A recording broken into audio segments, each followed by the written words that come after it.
right, there we go. Well, welcome everybody to the Junior Achievement Virtual Volunteer Training. I think most of you are probably familiar with Junior Achievement, but if you're not, I'll just give a really quick overview. We are a nonprofit in the education sector.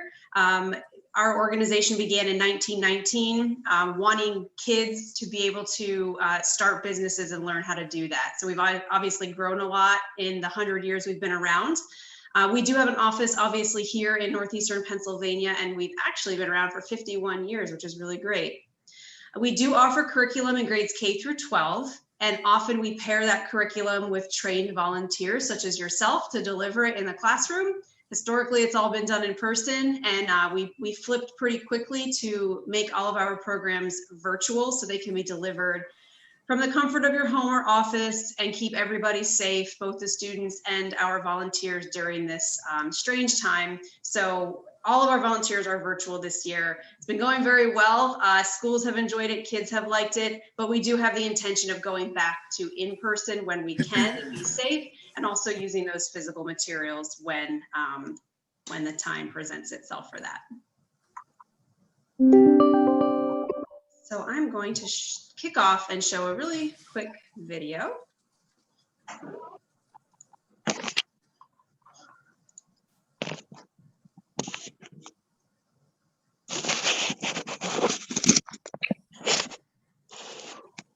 Hopefully you can all see my screen here.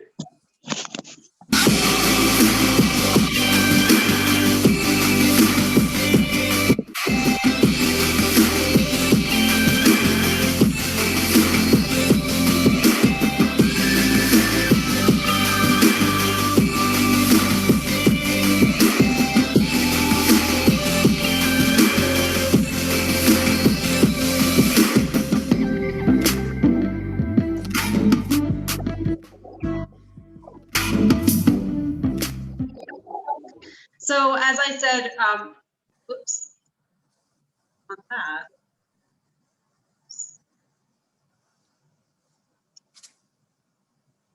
There we go, sorry about that. As I said, we flipped our implementation model pretty quickly as an organization, going from all of that in-person learning to virtual. To be honest with you, Junior Achievement had already approached a blended model, which meant it was part digital, part in-person before the pandemic. So we were able to flip really quickly as an organization, which has helped us obviously continue our programming throughout this strange time. So Junior Achievement, our curriculum focuses on the three pathways you see on the screen, which is financial literacy, entrepreneurship, and work and career readiness. So whether you're teaching kindergarten or 10th grade, it usually hits on one of these topics, maybe two, sometimes all three. It just depends on the program of choice. So today's purpose is to help you feel ready as a volunteer, particularly if you're used to our old model. This is to help you get ready to be a virtual volunteer. Connects you to Junior Achievement if you are brand new to us, and to say thank you for being here. Throughout the presentation, you will see these little green boxes, which are a learning strategy. So it's connecting to what I'm doing, but also when you're teaching in the classroom, they're little tips. So this one says share learning objectives, which is a great thing to do at the very top of your lesson with the students. I'm not going to get into the details of each of your programs. I will show you how to access your materials and what it looks like, but first grade lessons are different from third grade lessons. So I'm not going to get into those details, but the good news is the implementation is the same, whether you are teaching first grade, second grade, third grade, etc. Also web conferencing, I'm not going to go into that. Hopefully kind of a year into this, we're semi-familiar with it. I know on my first Zoom meeting over a year ago, I logged out before it started because I didn't understand the waiting room. I thought that they just messed up on the timing of the meeting. So I missed the meeting because I didn't understand the waiting room feature. So I think we've all learned some lessons along the way. But if you're not comfortable with it, I do encourage you to practice, obviously, before you teach your first session. All right, so let's get into the agenda. We're going to do brief introductions, steps to prep, any questions you have for me, and then your impact by being a Junior Achievement volunteer. So my name is Kalika. I am the program director of Junior Achievement of Northeastern Pennsylvania. I've been at this office for about a year and a half, but I actually spent 5 years at Junior Achievement in Delaware. So I do have pretty good knowledge of JA, but of course, everything flipped a year ago. So it was sort of like starting over.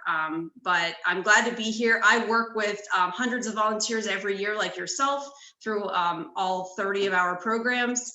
And do a variety of things in my role, but I will be your main point of contact if you have any questions as you go along the program or before you start it. So just want you to make sure you know who I am. And at this time, I generally do like people to introduce themselves. And since we have 10 people in the room, I think we could do it. If we just really quickly want to introduce yourself, maybe say a little something about yourself.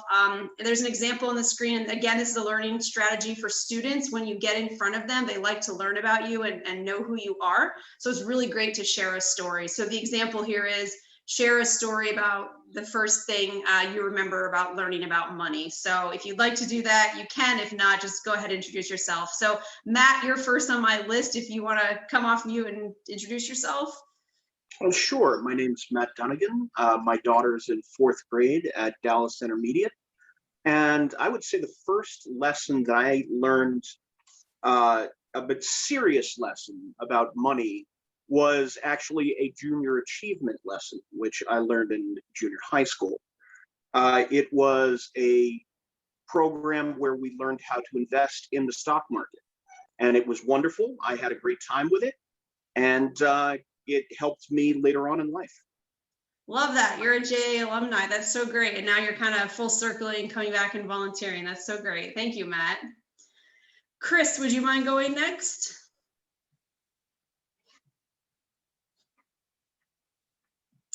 You are on mute if you are trying to introduce yourself. Okay, how about the person listed as iPhone? Would you like to introduce yourself? Hi, I'm sorry. This is Chris. Oh, hey, Chris. I couldn't find the screen to unmute. Oh, we got you now. My name is Chris McKevich. I have triplet 8-year-old boys in 2nd grade, and I guess my first finance lesson, informal, was from my parents, and they gave us an allowance, and they always taught us to save some of it and spend some of it. So save up for something that you really, really want.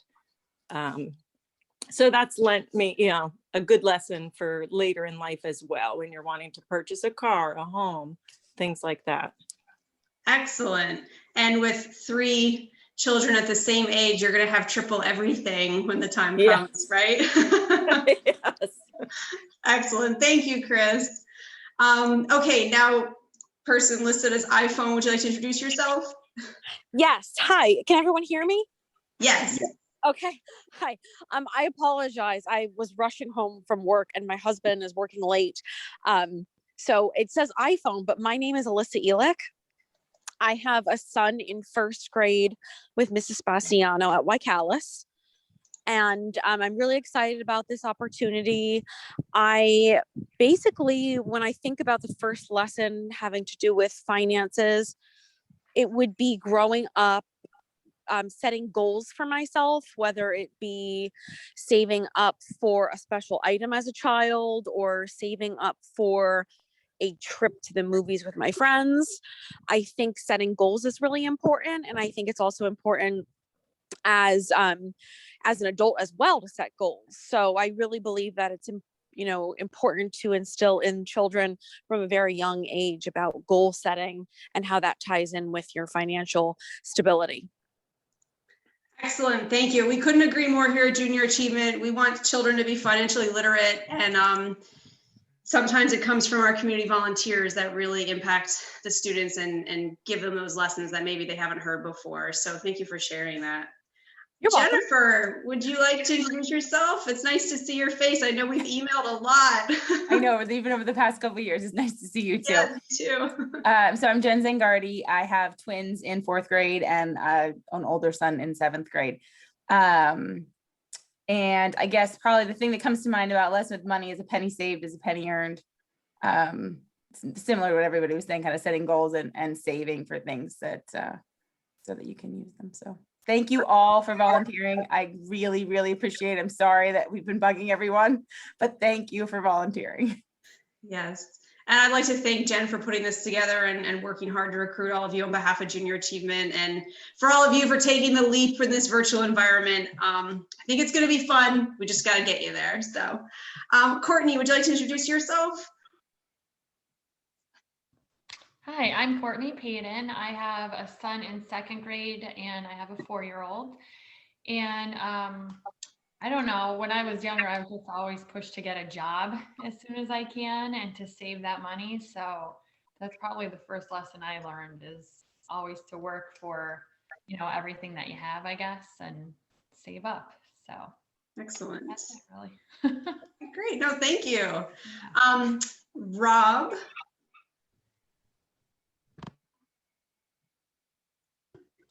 So that's actually my husband's name, but I'm Erica Campbell and my daughter is in 2nd grade.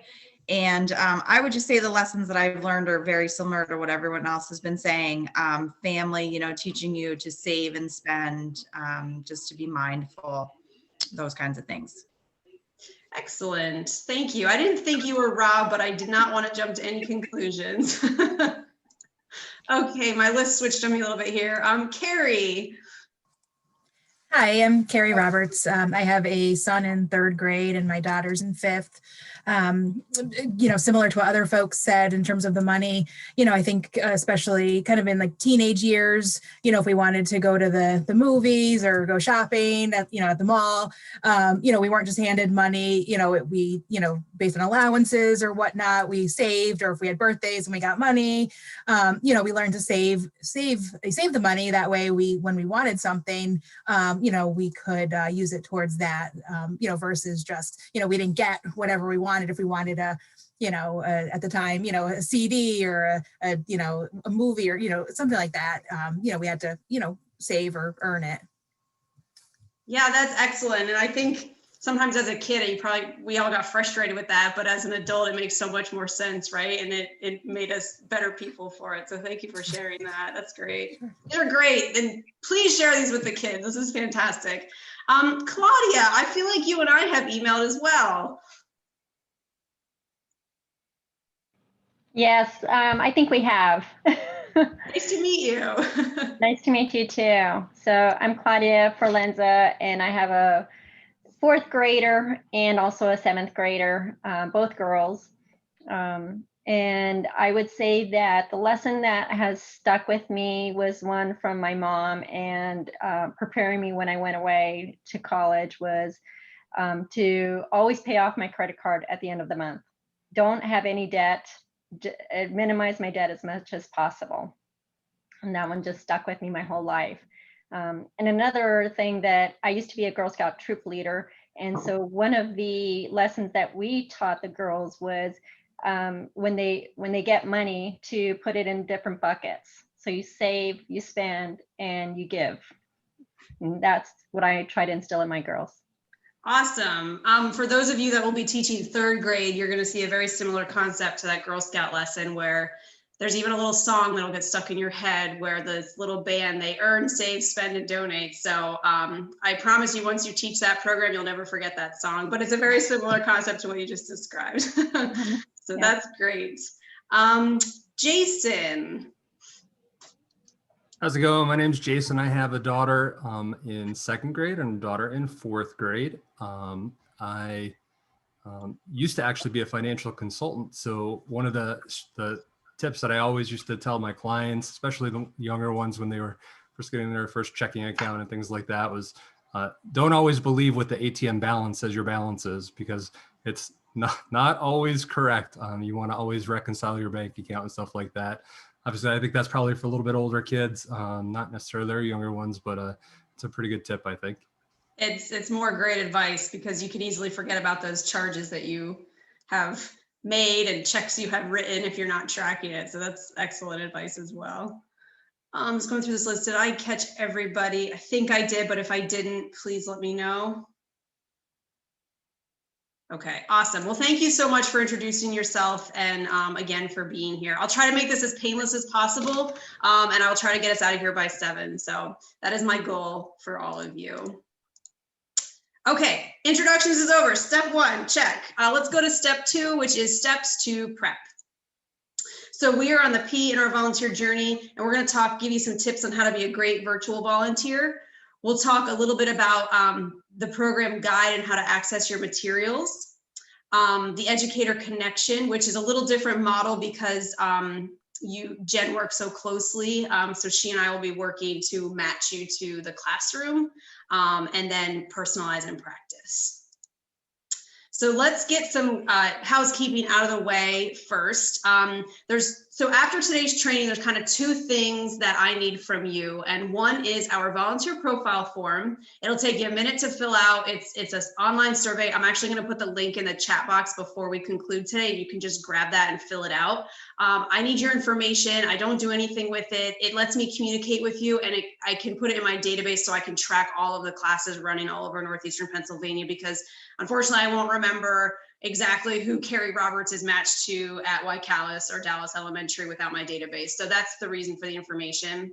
And the second thing are our volunteer forms. They're very standard. You may have seen them in the past. All of our volunteers have to sign them before working with students and junior achievement curriculum. I have to sign them every year. It's very standard, but I will send them to you via DocuSign, which is an electronic document signing service. You don't need an account. You'll literally click the link, you can read them over, and you can put your electric signature. I promise it's easy.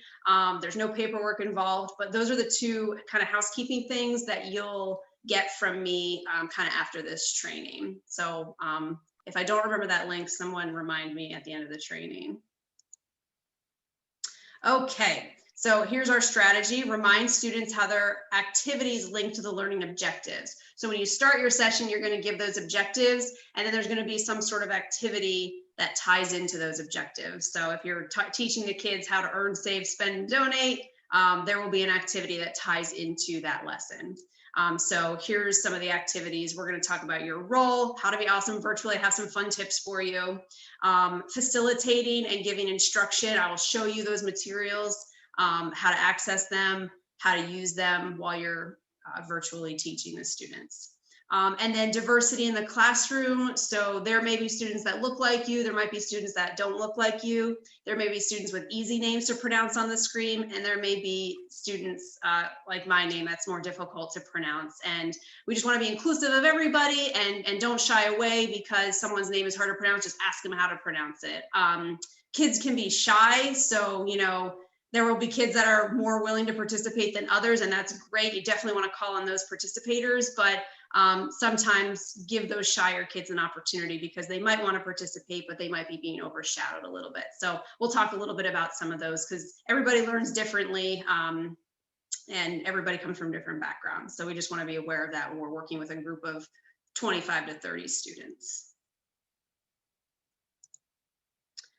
Okay. Your JA session guide. So what's included? You're going to have a volunteer guide, which are your talking points. There's 5 lessons in each program, and each lesson it's about 45 minutes. It could be a little shorter depending on how you deliver it. But generally we say schedule 45 minutes with your teacher for each session. Generally it's done once a week for 5 weeks. So maybe your time is 10 a.m. on Mondays. And for the next 5 Mondays, you'll be teaching JA. And that guide will give you everything that you need to cover during your time with the students. There's an overview of what that lesson is about. There's the objectives, what you want the kids to take away from that session, any prep that is needed. And in this case, it's all going to be virtual documents, right? So nothing physical in the classroom. Same thing with the materials. We don't have physical materials this year. Step-by-step instructions, so it'll guide you exactly what to do and how long to spend on it.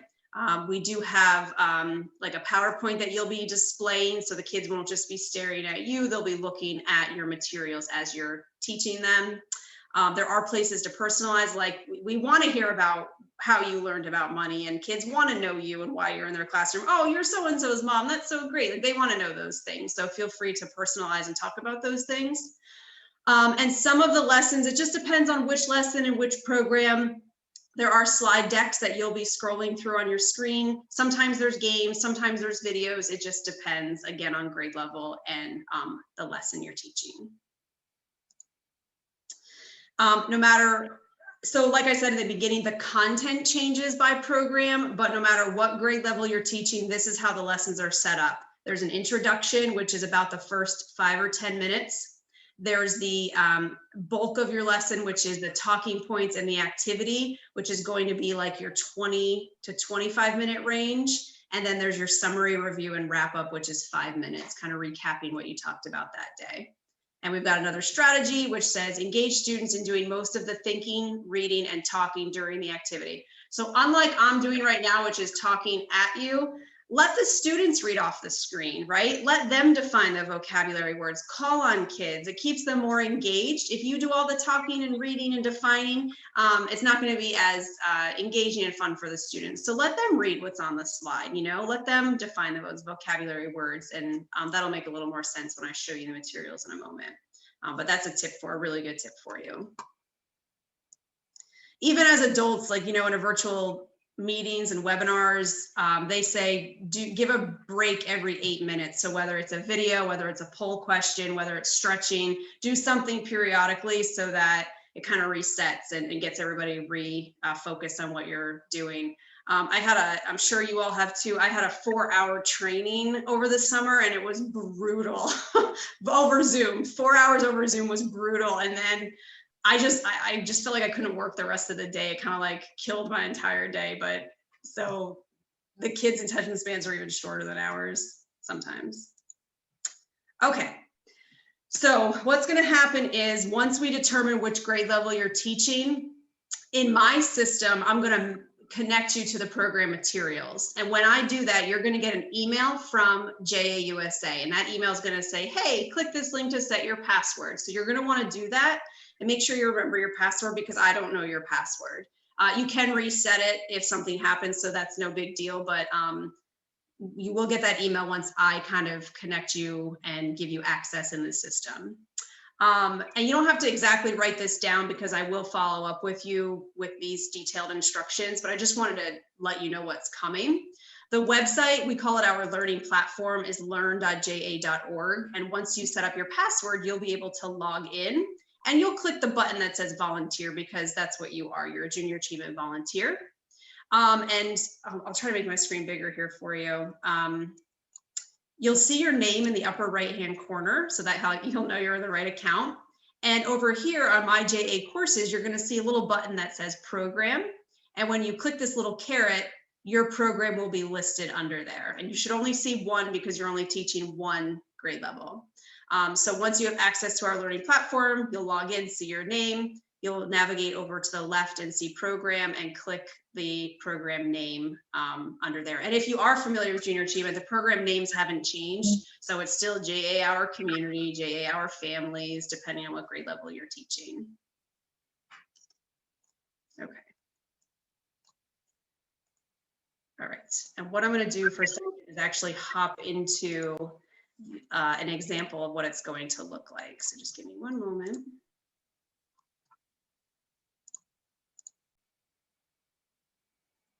Okay. So once you log into the system and you click your program name, your screen's going to look like this.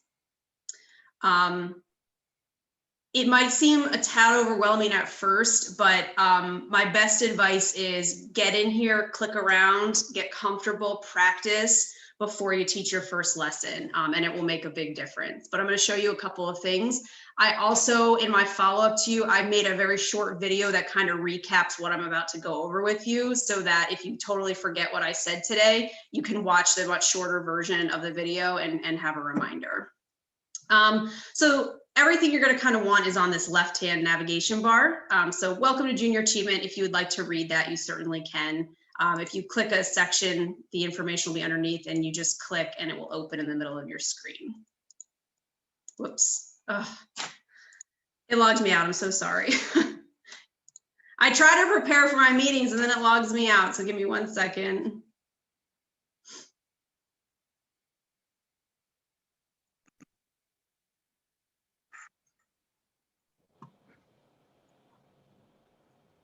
I hope the kids are patient when this happens to us. It may, and that's good. I'm going to give you a tip in a second on that because tech issues are real. My internet's being slow right now. it does happen. So, you know, we ask them for patience, you know, they ask you for patience because things do happen. And this is like painfully slow. I apologize. Claudia, you just have to have a song and a dance ready whenever there's a problem. There you go. Well, third grade's got their song. Where's ours? It's true. Okay, so this is that screen I just showed you. There I am. Here's my courses. You will not have this many courses. Do not be scared. This is just because I have all of our courses. So you only have one of those options. All right, so now we're back to where we were, I think. Okay, sorry for the little interview there. Okay, so program overview and resources is going to be an important section. If you want to read about JAR families, you certainly can click on this. Anytime there's a play button, you click it and it will open a new window with some information. And this is just an overview of the program. So if you really, really, really want to spend a lot of time kind of preparing and reading, please go for it. But you know, you might not need to or feel the need to do that. The Our Families Guide for Volunteers and Teachers is what you're going to want to grab. So you click on that. The play button appears, you click on that, the new window opens, and you can either scan it on your phone or you can click this link. And these programs are called Guide on the Side because the idea is that you have the guide that I'm opening now on your phone, on a tablet, on a second screen while you're teaching the students, because the students, you don't want the students to see this, but you're going to need to reference it for your lesson because these are your talking points, and it's your guide on how you work with the students that day. So I'm very sorry my dog is barking in the background if you hear that. I tried to lock him away, but someone must be walking by and it's very exciting when that happens.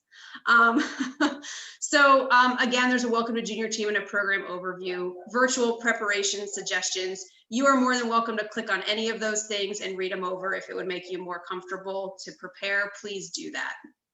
But I'm going to jump into. I have a question. Which one did you say we're going to be referring to? Which is that Family Programs Overview tab? Yes. So this is our first grade program. So if you're teaching third grade, it might be called JAR City, but you're going to want the one that basically says guide. That's what you want. Okay. What's really nice about this is it's all broken into sections. As I said, there's 5 lessons and you can start preparing by, here's my session 1 materials. So I expand session 1, there's an overview and there's a facilitation instruction. So the overview is a great way to prepare. This one says it'll take you about 30 minutes to teach the students. It gives you a snapshot of the lesson 1. There are the objectives and you can open those and figure out what you want to get across to the kids. What are the vocabulary words you're covering that day? These are just ways to prepare. Materials you'll need, again, they're all going to be digital materials. Activity overview, how long it's going to take you. The review, and anytime it says optional activity, that goes beyond your 30 minutes. So please don't feel like you have to do that. It's just something, if you do have extra time or, maybe there is a tech glitch and you can't do the one activity, but you want to do the second one, or I don't know, but optional means that is not in your 30-minute window. So this overview is literally just helping you prepare. The facilitation instruction is your guide. So the idea again is that this would be on a secondary device so that you can reference it while you're teaching, but the students aren't looking at this. What's nice about this is it shows you what slides should be up while you're talking to the students, and I'll show you how to access the slides in just a moment.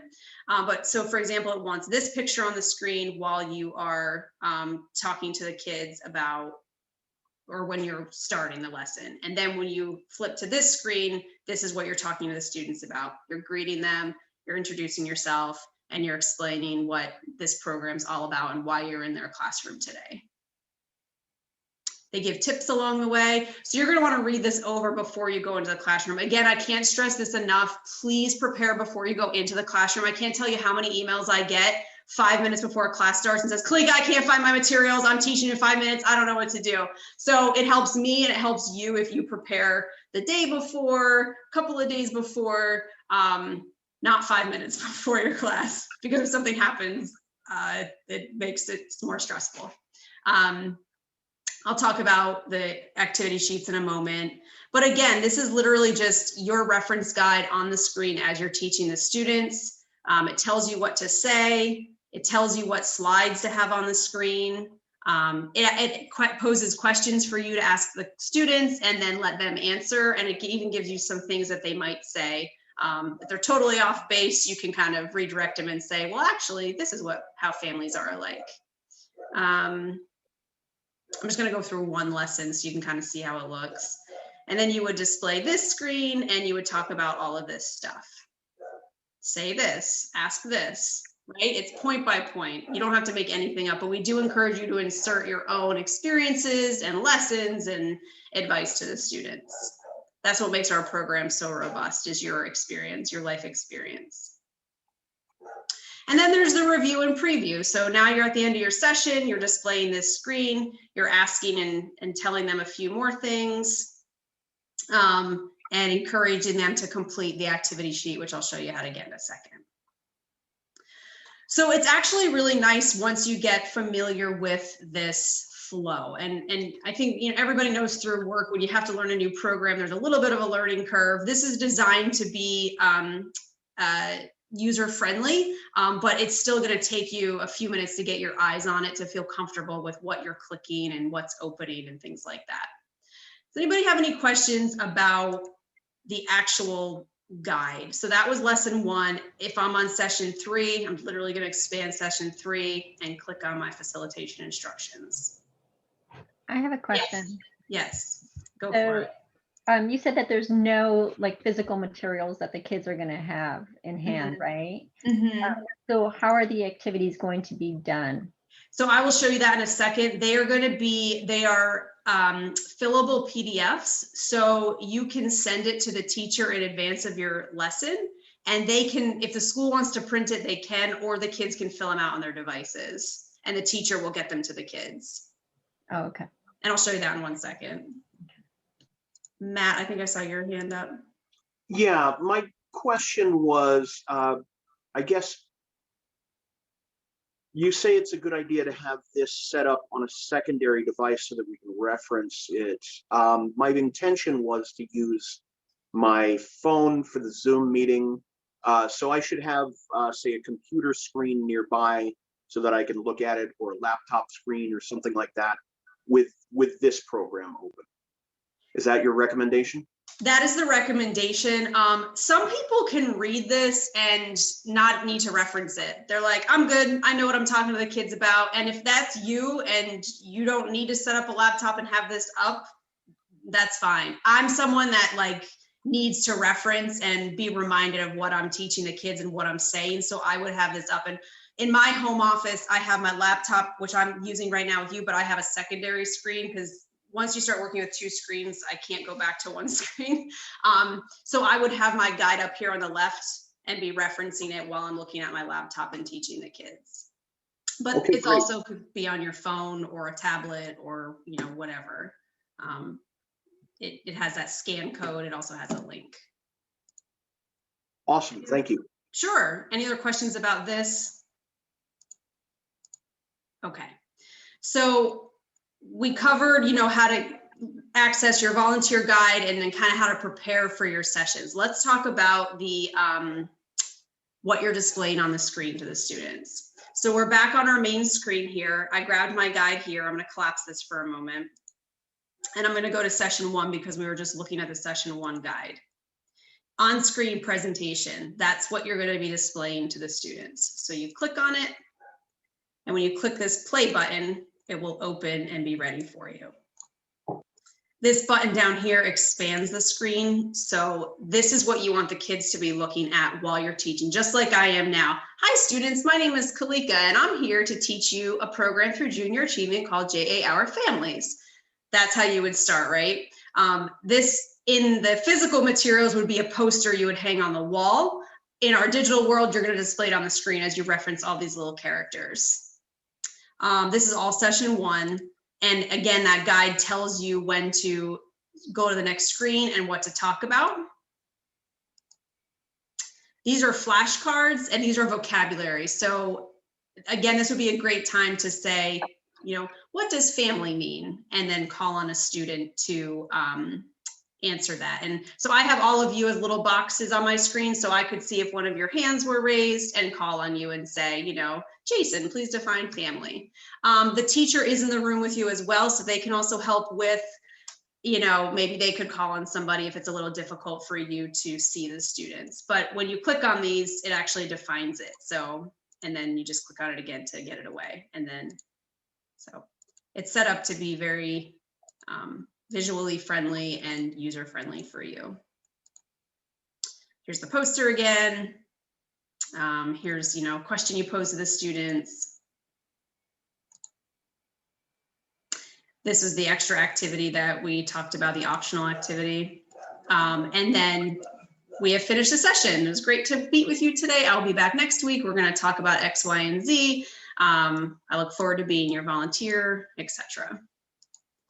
So that again is found on your main screen under session 1 on-screen presentation. But again, if you're on session 3, you expand session 3, and here's session 3's on-screen presentation. Any questions on that? I have one question. Are these going to be, do we have to use this on-screen presentation here for these, or will we have like a PDF or PowerPoint of these available too? It will be this. I don't have these in like a PDF format. They are on our learning platform. So that's why you need like that password when that email gets sent to you, and you'll create your password so you can access this. So you'll have to be on here to have access to this, sure. Okay, so we talked about there's no paper worksheets anymore, but there are activities with each lesson. So I'm going to stick with my session 1 example. There's a junior journal session 1. So if I click on it, it's going to open on my screen, press the play button, and here it opens. These are fillable PDFs. So you have the ability to download this.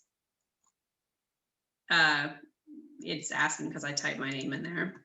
But you want to download this and you can save it, and you can email this to the teacher and say, hey, Mrs. So-and-so, I'm so excited to teach session 1 to the students. Here's the worksheet that goes along. You can either print this and give this to the students, or they can fill it out on their devices. I'm not sure what Dallas is doing right now. I know they're all in person, but models are, we work with like 30 school districts and everybody's different, right? Some are hybrid, some are fully remote, some are all in person. So that's why this is designed to try to cross everybody. So if Dallas wants to print these, that's totally fine. If they want to do them on their devices, that's totally fine. Or you could just cover this with the students and talk about it. It's kind of up to the teacher, I guess, if he or she wants to print them or just let the students fill them out on their device. It also can be done like after your time with them. It can be done during your time with them. You can kind of figure out how you want to do that. And I'll just show you another example. So session 3 has a worksheet. So you would simply, oh, I'm on session 3, I'm preparing, and I'm going to open my worksheet for session 3 and download it. And again, it's fillable, so the kids can, oops, probably next, like fill it out on their computer if that's the case, or the teacher can print. And as you can see, it's like 1 or 2 worksheets per lesson. Okay, I know that was a lot. Again, once you get in here and you click around and start preparing, it does make more sense and you do get more comfortable with it. But are there any questions before we move on? I do. Does the estimated time per session include them doing it? Yes, it normally does. If you find that you're going over and you run out of time, that's okay. They can always do it after you're 30 to 45 minutes with them. But it is designed to be done usually with them. As if you were in person, they do encourage it. I always had a hard time getting to some of the worksheets because there were games and putting kids in groups and, you know, things like that. So, but yes, the answer is yes.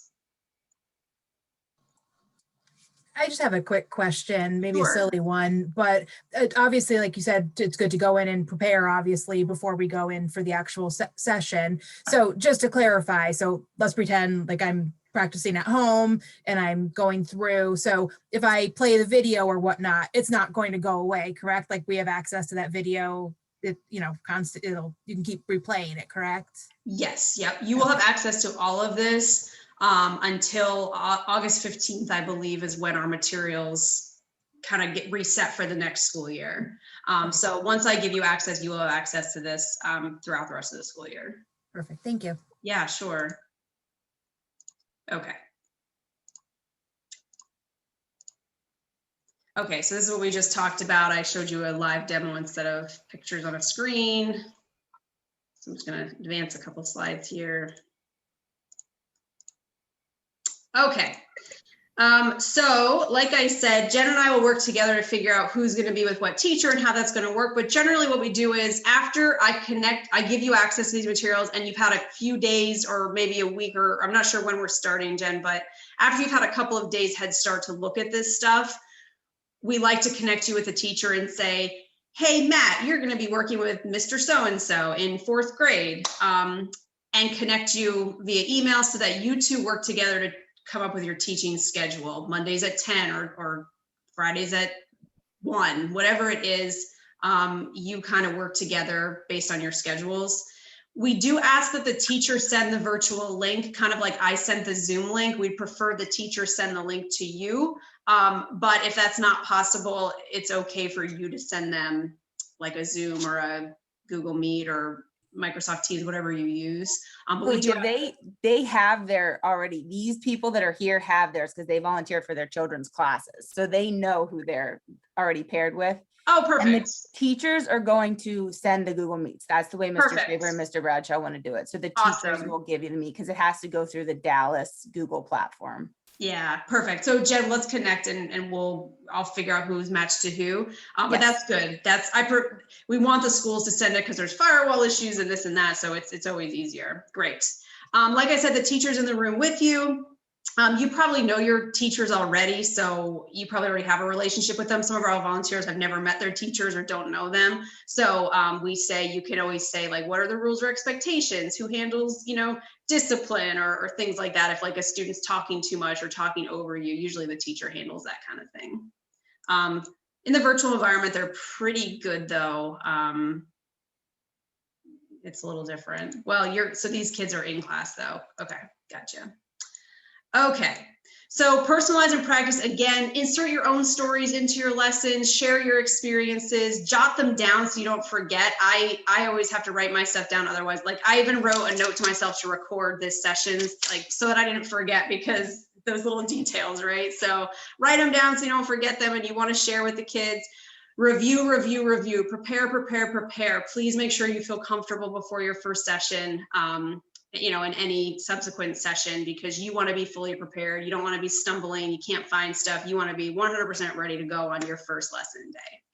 And I do recommend practicing with a friend or a spouse or someone if you're not comfortable with these virtual meeting platforms. Just practice so that you know how to share your screen, you know how to share your sound, you know how to move around before your first session. Okay, tips for virtual engagement. Ask opening questions in the beginning of the session. Get kids to introduce themselves. Play an icebreaker game. If you Google virtual icebreaker games, there's a ton. So do something fun with the kids. Have a virtual background. Set a positive tone. Use emoji features. I love to use like the thumbs up or the party symbol or the smiley face. Make it fun, or ask the kids to do it. Like have them, give me a thumbs up if you know about this or you've done this.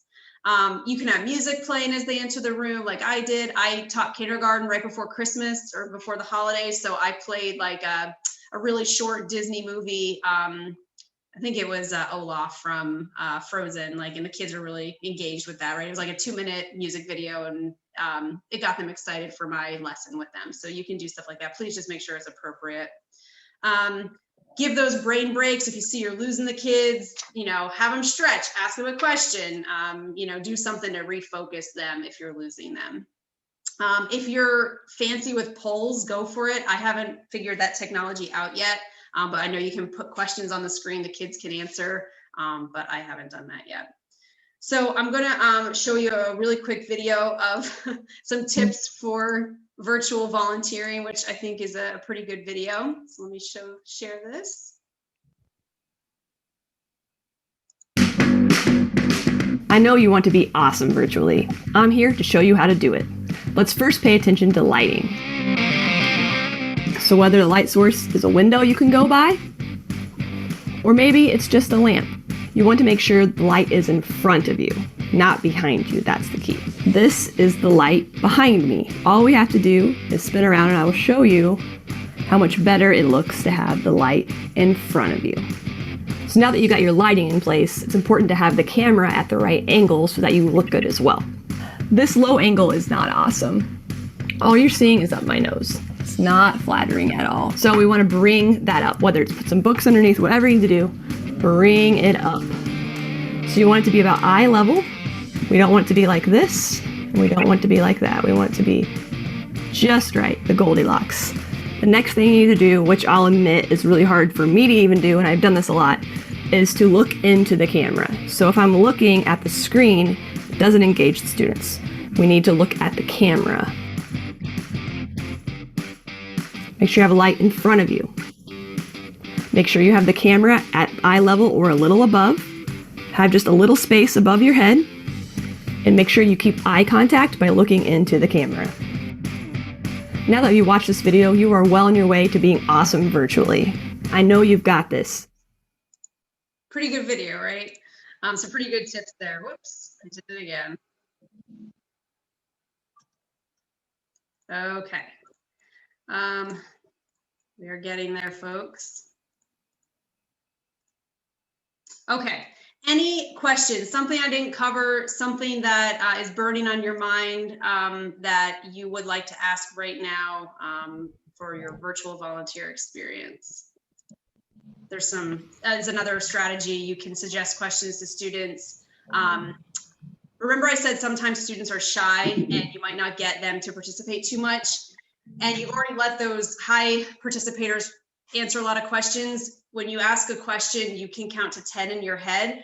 It's a little awkward because you're kind of sitting there for 10 seconds, but it is effective. It does allow other students to kind of put their hand up that might not have kind of get overshadowed. So that's a really good strategy. Open-ended questions is a super good tip, especially if you're in the older grades, because if you say, how was your weekend? They're going to say, fine. But if you say, what did you do this weekend? You're going to get a response, right? So that's a good tip too. With little kids, you normally don't have that issue. They love to tell you all kinds of things. So, but keep that one in mind. Any other questions right now? Yeah. I wanted to confirm, maybe this is a question for Jen. So each of the kids are going to have their own Chromebook and they're going to be following the lesson, or is the teacher going to project it? I'm not sure. I mean, I think the teacher is going to project it because I'm not sure that they can all join the meet on their Chromebooks in the classroom. I'm not sure about that. So when they depend on the what are people doing, Kalika, that are in person? In person, usually the teacher would project it on like a big screen in the classroom so that they're looking at you. Right. Obviously when the kids are at home, that's the case where everybody's logging into that same link. Okay, so when we ask a question, we're not going to know all the kids' names, so we're going to need the teacher to kind of help us out in that area, right? That's a really good point. So yes, I would say the teacher would need to help you. Like, go ahead, Jimmy, go ahead and answer the question, that kind of thing. Okay. And hopefully they have technology where you can see them as well. I don't know what what type of board they have at Dallas, but hopefully they can see you and you can see them, if that makes sense. Do you know, Jen, if the boards can? No, look I at- don't. Courtney just asked the same thing. She texted me, asked me the same thing, and I don't know how it works. I'm trying to think, when my kids were home, they could see the kids in the classroom for hybrid. So I'm thinking that you can see the class. Now, whether you can see who's raising their hand and the things that close, because I'm not sure how close that view is, but I can find out and let everybody know.